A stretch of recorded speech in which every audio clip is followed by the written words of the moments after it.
Well, hello there. My name is Mark Miles, and as you know, if you're following this channel, you know I love to help trainers, presenters, workshop facilitators really get even better results in whatever training environment they're delivering content in. In today's video, I am going to go where nobody else has gone before. We are going to talk about manipulation and strategically making your audience feel awesome. How do you make your audience feel awesome without them even realizing that you're doing something a little bit sneaky? All right. So here's the deal, folks. A lot of times we forget, as a trainer, presenter, coach, facilitator, mentor, whatever we want to call ourselves, that training is both an art and a science, both an art and a science, both an art and a science. What we mean by that is that art is the emotional journey that people go on when they are actually learning something. The science side of things is the structure, the phrases, the activities, all the kind of things that you do in order to deliver your message. But if the emotional side of things isn't sweet and dandy, then this stuff, it's not going to go into their mind, so to speak. So we need to make sure there's a positive experience, regardless of the content, and also it's delivered in a very strategic and effective manner. Now, here's the thing, folks. A lot of times people don't actually put a time and attention into the emotional experience that people are having, and stuff happens and they're like, oh, no, panic, panic, panic, right? But we need to appreciate that as a trainer, as a facilitator, you actually have so much control about what happens in the room and how it actually happens as well, right? So here's the thing, folks. I'm going to share with you a bit of a ninja hack. Yes, it is emotional manipulation.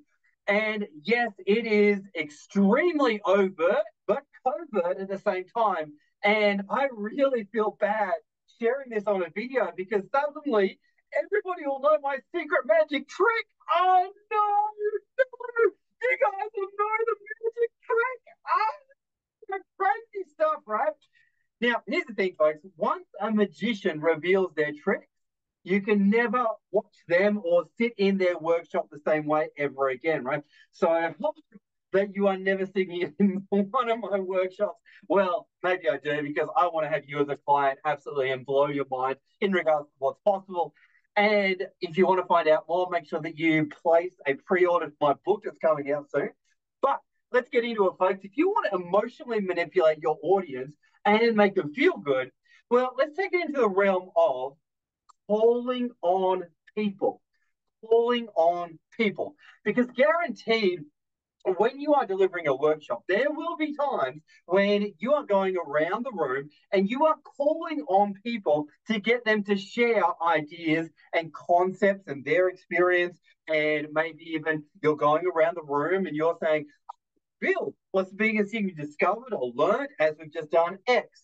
Mary, what's the biggest thing you discovered, realized? Or even at the end of your workshop, you are gathering data and you're getting everybody to share what is their biggest takeaway from the entire workshop event. Now, here's what an amateur would do. An amateur would go, what do you think? What do you think? What do you think? What do you think? They're going to go strategically, or not, they're going to go completely unintentionally. They're going to go basically haphazard around the room and they're just going to pick on anyone. And even maybe even worse, they're going to go person by person. It's the worst thing you can do. Now, next level up is maybe they change up the order and they maybe go this person, then that person, then that person. But again, there's no strategy behind it. Here's the secret, folks. Here is the secret. If you want to make your audience feel good at any time, start to think about who are you calling on and when.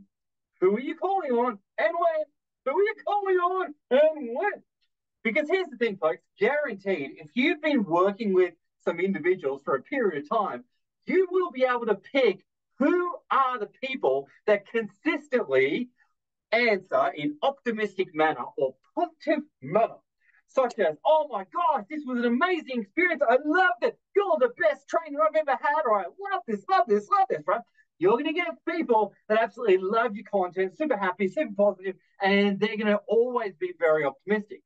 Then the other type of people, you may get some pessimistic people, a little bit of activists, and not so happy, but oh my gosh, I didn't get that much out of it. But and then you get the people that are very specific to the point, and then you get the people that just drone on and just tell you their life story, so to speak, or they're going to give you multiple paragraphs, even though you've asked just one question, right? So here's the thing, folks. Here's how to do it. If you want people to have an emotional feel good as you do in the debrief, what do? You pick on the positive people first. Positive, positive, positive, positive, positive. Then go to the negative people in the middle. All right. So if you got 10 people and you're going to call on everyone, first two or three, make sure they're positive. In the middle, capture the negative. Then for the final couple of people, and especially the last person you call on, make sure it is a person that's predictably going to give you a positive comment. And if you do, then your entire event wraps up on a positive note. But here's the thing, folks. If you don't actually start to think about how will Bill probably answer this question, then Bill, maybe he's a negative person, and maybe your entire workshop is just left on Bill, and Bill goes, oh, I didn't really enjoy this at all, right? It was a waste of my time. And that's not what you want to do. You want to be strategic. You want to be asking people in the order and the sequence of how do you want people to feel at the very end. And you want to capture the negative in the middle.